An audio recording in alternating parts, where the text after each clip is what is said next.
welcome to a new video. As you can see, it's quite dark, even though it's 1 o'clock in the afternoon. So you guys have to bear with me for this video. But today I'm here with all of my favorite books of the year.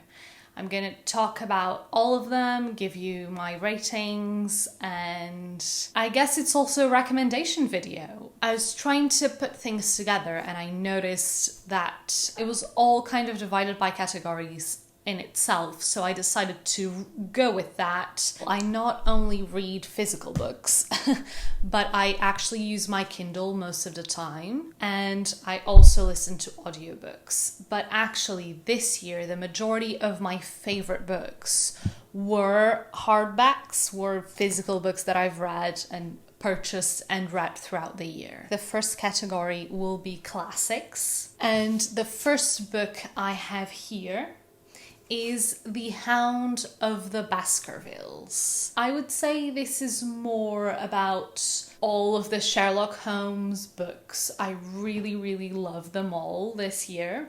But I have to say that The Hound of the Baskervilles was one of my favorites. I really enjoyed it, and I've talked about this before.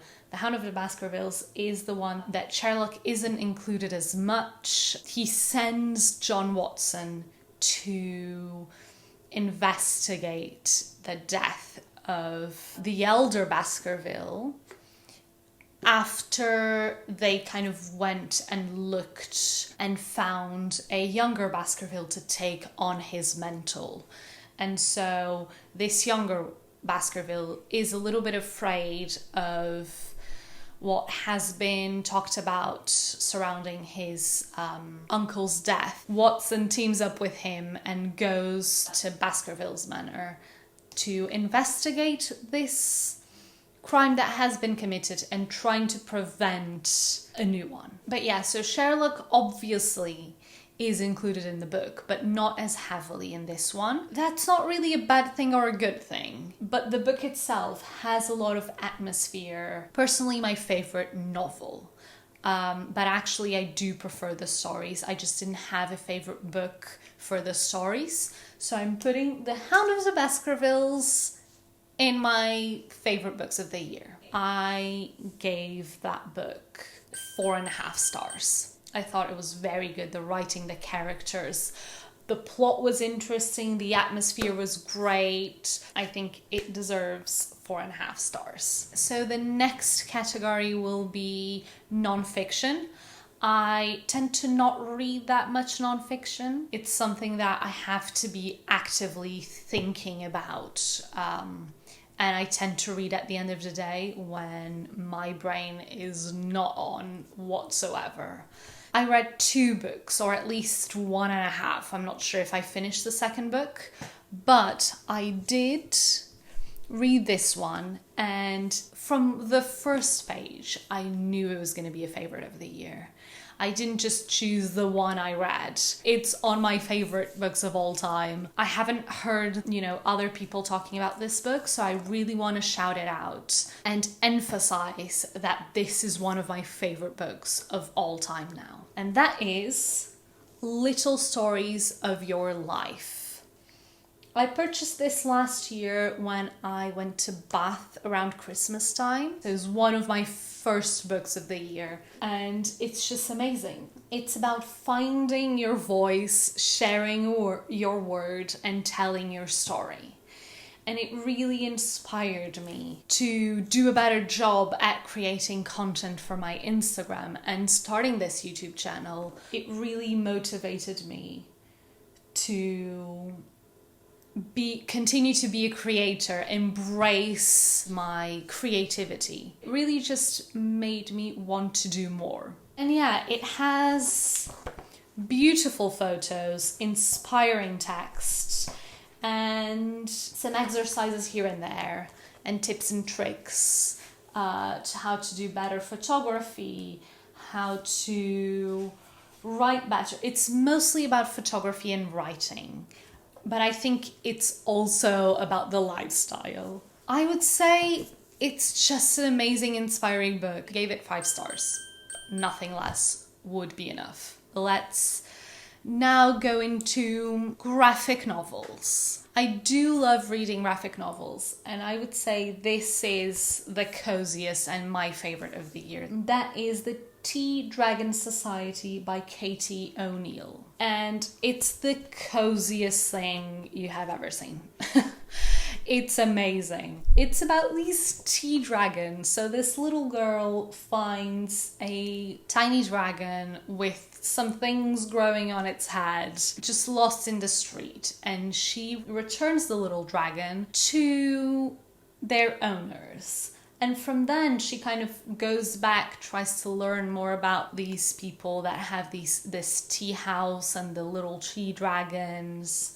But yeah, she forms this friendship with this other person, and it's just amazing. Oh, the illustrations are beautiful. I'm trying to find a page. I mean, every page is amazing. Literally any page is amazing. But yes, moving on. Favorite book. I've also read the second one in this kind of collection. I think there's 3 out now, and I loved it just as much as this one. Moving on. So, 4th category is witchy fantasies. Could have mixed it with like adult fantasy, but I thought it deserved another category for it, just for this book. And that is The Secret Society of Irregular Witches by Sangu Mandanna. I heard of this book before it was out, and then I saw that this writer actually lives in the same city that I do, and she was doing a launch party. And the moment I read the synopsis, I knew I had to go. I knew I had to go get the book, get it signed, read it immediately, and that is exactly what I did. And I literally started reading it on the queue to get it signed. And immediately in the first few pages, I knew I was going to love this book. And it continued to get better and better until the end. And I gave it 5 stars. This is about Micah Moon. She's an orphan witch. And she's part of this kind of society of witches that meet every 3 months in a different location, and it's all very secret. No one else can know that they're witches. At the beginning of this book, someone contacts her and asks her to come and teach these 3 young witches because they're in need of a witch teacher. She gets a bit alarmed how someone would actually think that she's an actual witch, but she decides to go and meet with them. He invites her to come and interview her, and they get along. She kind of really likes them all, and she decides to move to this house for like a couple months, teach them, and her idea is to move on after that, because that's what she does. She gets a job for a few months, and then she packs all her things, moves somewhere else, and gets a new job. Multiple people live in this house. We have 3 children, all of different ages, different backgrounds, different ethnicities, and all orphaned witches. The lady of the house, she's an academic, so she has a lot of books. She has a big library. She collects books. So she hired a librarian years and years ago, and he has kind of become the parent to these 3 girls. And yeah, Micah moves in, starts teaching her, and there's a little bit of kind of a hate to love romance between Micah and Jamie, the librarian. It's lovely. It's really just such a heartwarming story, and the witchy element just elevates it all. It's cozy. The setting is just idyllic. The characters are amazing and so lovely. You just want to be part of that family. And the romance is so perfect. I loved it all. Also, 5 stars. I have nothing bad to say about this book. There was not one thing that I would have changed. I would say this is probably my favorite book of the year. So yes, moving on to adult fantasy. I have two picks. I have the main pick and an extra pick. The actual pick is The Atlas Paradox by Olivie Blake. The Atlas Paradox was my favourite compared to the Atlas 6. I feel like the Atlas 6 was an introduction to the characters and the story, and then this one really took it to another level. Let's talk about the Atlas 6. This is about the Alexandrian Society, which, as you may kind of figure out, it's based on the Alexandrian Library that burnt down centuries ago. And this is a kind of alternative history book where the Alexandrian Library didn't burn down, but actually they pretended that it burned down so they could protect it and protect the knowledge inside. And this society was created to do exactly that. And throughout the centuries, they actually discovered that people had magic. And they all have different types of magic. So every 10 years, the Alexandrian Society puts together a group of 6 people to get initiated into this society.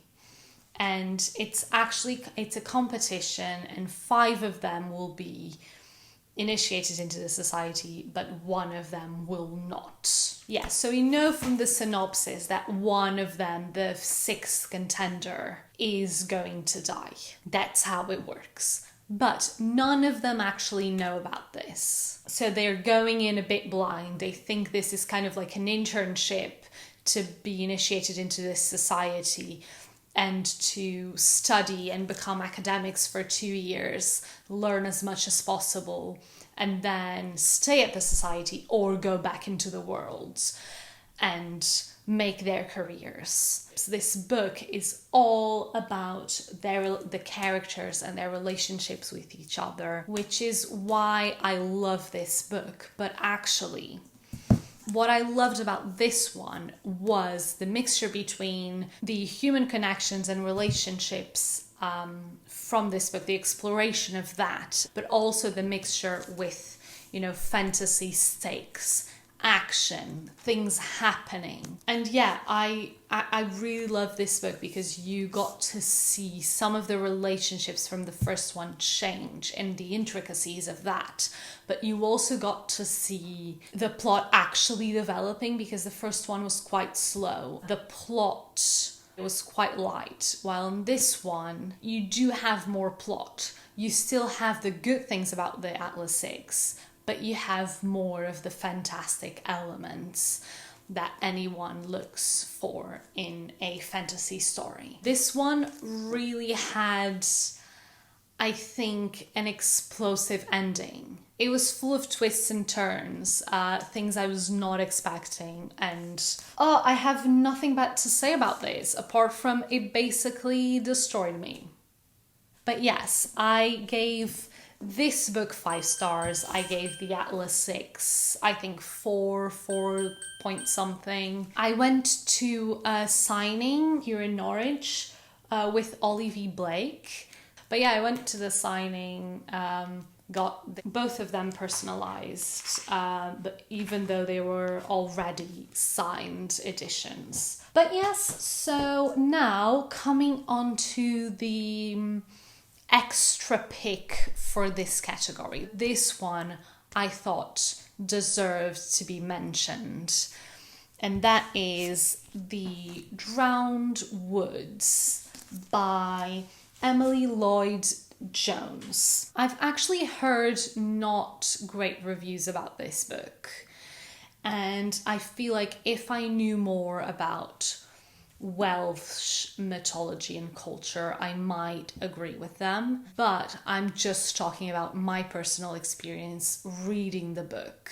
It's a folkloric medieval fantasy set in Wales. It's about a water diviner that was taken from her family at a very young age and sent to work for this prince and his spy master. She hates her life, so she leaves. This is before the beginning of the book.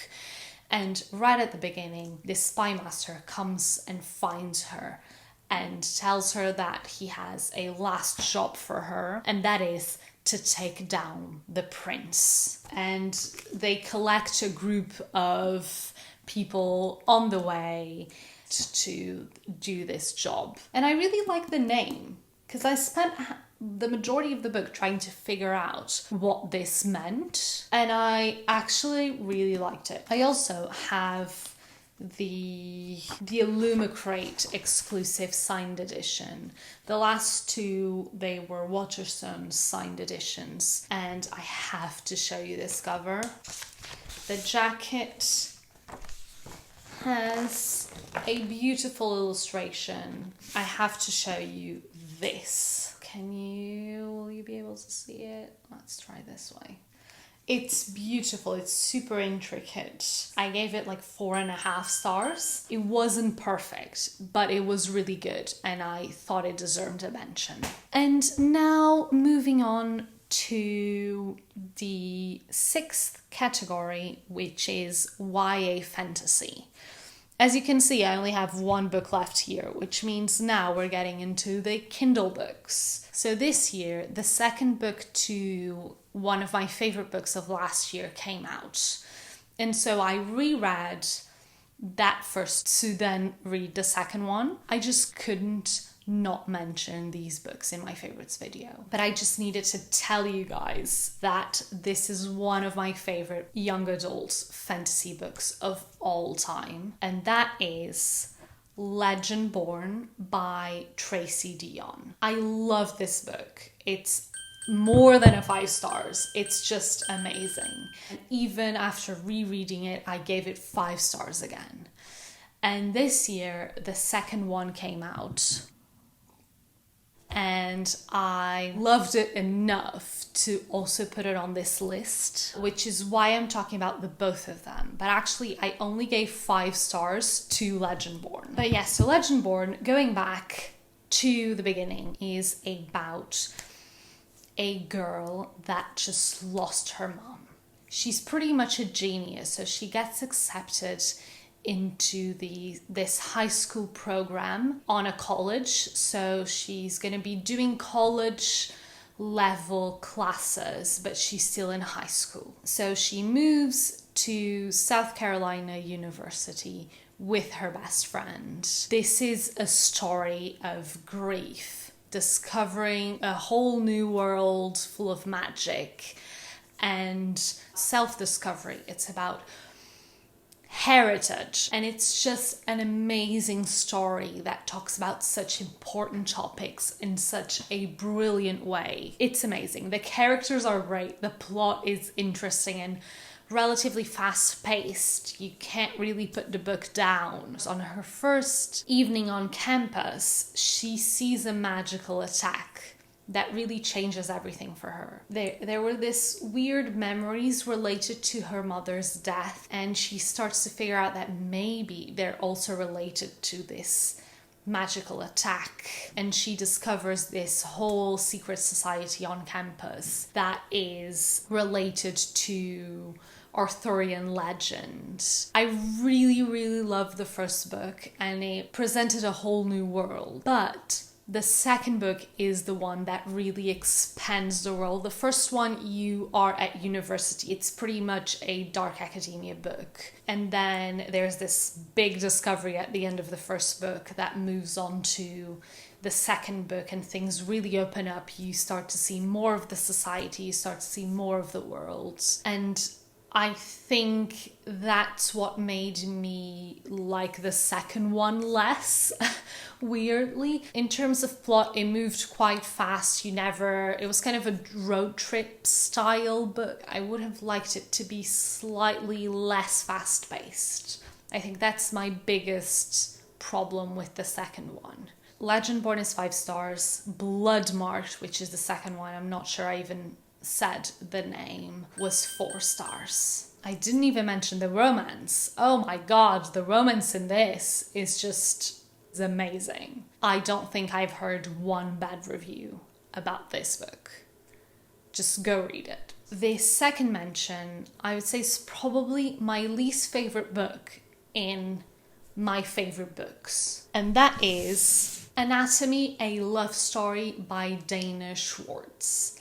I've talked all about this book because I did a reading vlog for this. I really enjoyed this book. I think the reason I put it here is because of the atmosphere. I just loved visiting Edinburgh in the 1800s. You had a lot of opposites and it showed all of the little components of Edinburgh in the 1800s, and I loved that.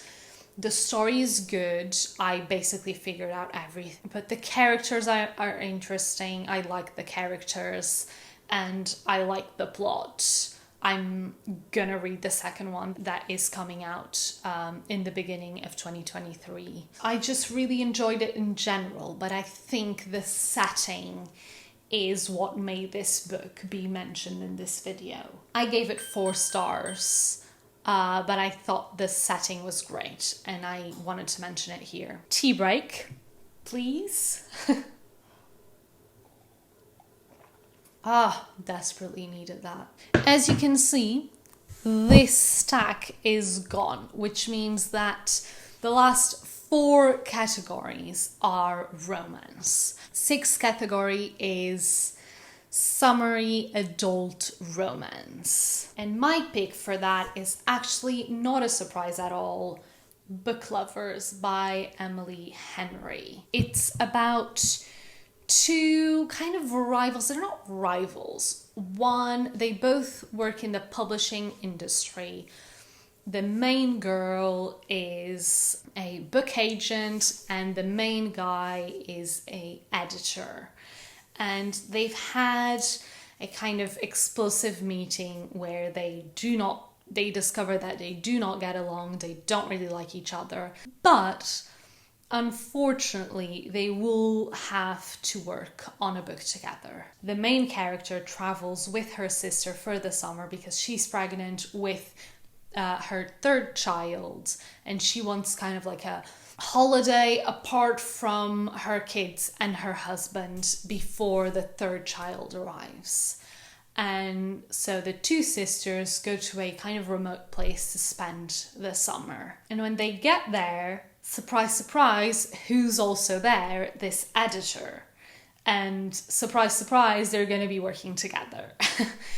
And they have to make it work, even though they didn't really get along in that first meeting that they had together. They actually work well together in the end, and they develop feelings for each other, and they start this romance. You know, it's a romance book. But yeah, I really enjoyed it. The setting was good.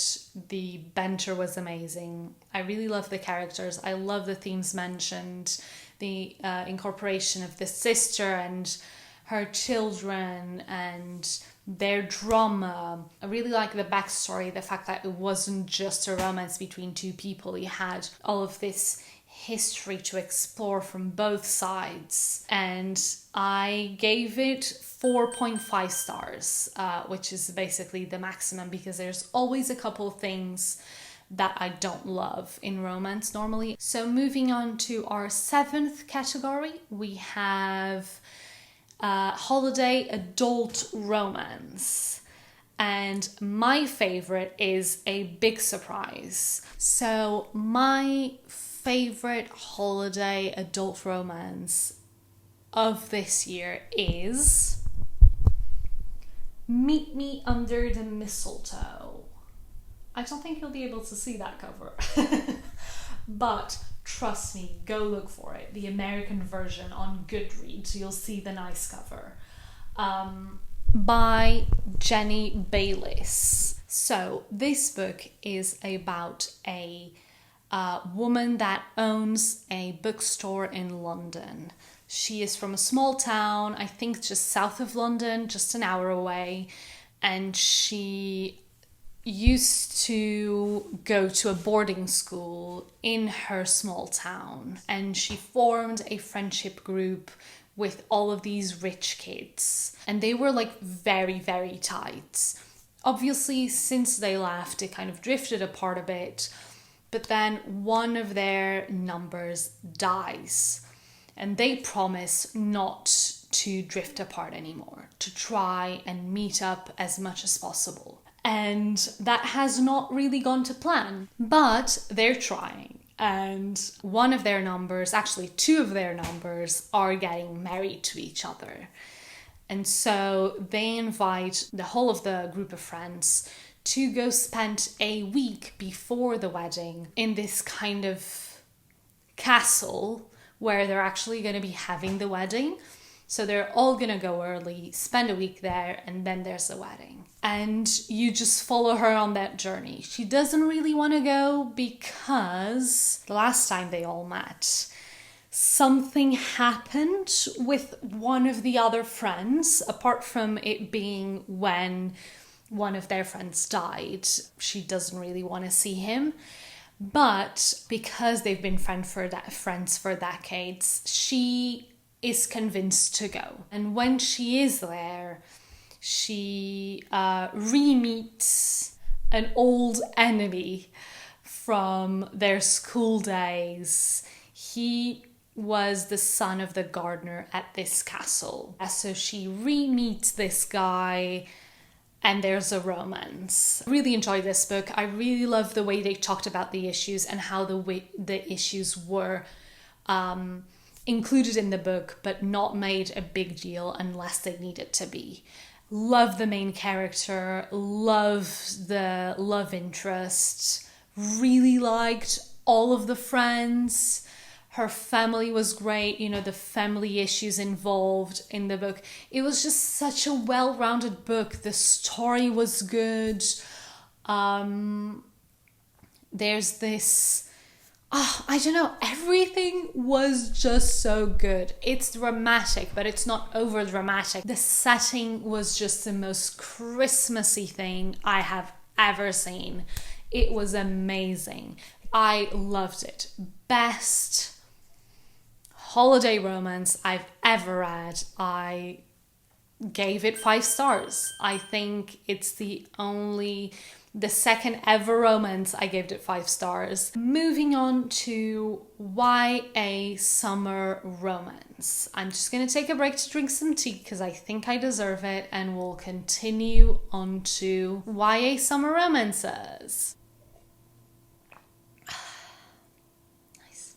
Okay, so this book was a surprise. The Summer of Broken Rules by K.L. Walther. Where to begin? So this book follows a girl that is on her last, I think she's on her last year of high school or just going into college. She has recently, I think a year or two ago, her older sister, and it's the first time they're going back to their family kind of farm on this island off of the east coast of America.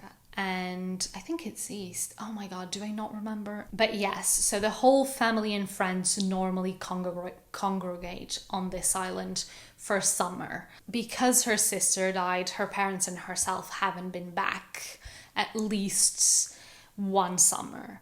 But they're going back now because it's her cousin's wedding. She's grieving her sister. It's still quite rough for her. She's trying to figure out what she wants to do with her life, and she's going to be seeing these people that she hasn't seen since her sister's funeral, basically. So her family do an annual game of assassin, and her sister used to be one of the winners basically every year. And so this year Meredith, not only trying to deal with her grief, having this wedding and trying to figure out about her future, she wants to win this game at all costs. And it's her journey of that while falling in love with the groom's half-brother. It's just an amazing romance. You have all of the summery vibes.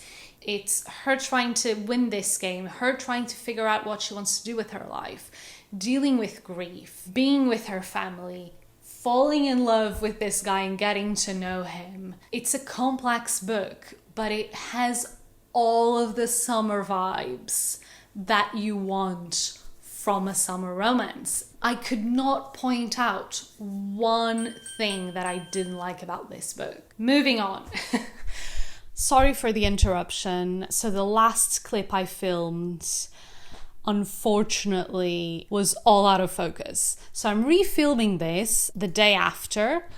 And let's get into the last favorite book of the year. So we're getting into the last category of this video, which is YA holiday romance. The pick for that is actually the first holiday book I read this year, which is The Holiday Switch by Tiff Marcelo. So this book is set in a small town in New York State in America. It follows a young adult, and she has been working at this hotel little shop, and she's looking to get more time working this holiday season, because she has got into her ideal university, but her family doesn't have that much money, and she's hoping to save as much as possible so she can go in the fall, the year after. When she goes asking for these extra hours, her boss tells her that the boss's nephew is coming to stay for the holidays and is actually going to be working in this shop, which means she can't get her extra hours because of him. And she then gets tasked into training this guy. She's definitely not happy about it. Enter this guy. He comes in, he's full of ideas on how to make the shop better. He doesn't really listen to her and just does whatever he wants. Just not happy about this whole situation. So there's tension between the two, and the tension then turns into hate to love romance. But in between, they kind of find each other's secrets. So halfway through the book, it also becomes a kind of friends to lovers, because they have secrets in common that they want to keep.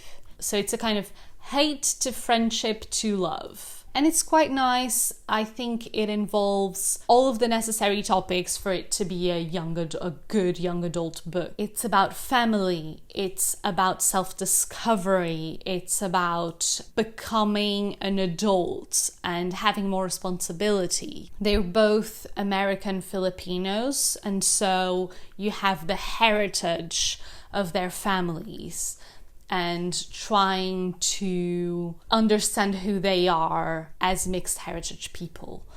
And it's just really, really good. The plot is good. The setting is amazing. I really like the banter. The characters were so lovely and were just exactly what you want from a YA book. Likeable, and you can root for them. You want them to be okay and be happy together. It didn't have miscommunication and all of those annoying things that sometimes romance has. It doesn't have exaggerated stakes. So I gave it 4.5 stars. And I'm really happy with that. For a YA holiday romance, I think it's up there with the best ones ever created. I personally think it's the best one I've ever read. So I think we finally got to the end of this ginormous video. Thank you so much for sticking through if you did. And I hope you found some recommendations to take into the new year. I hope you have an amazing new year. Bye, we'll see each other next time.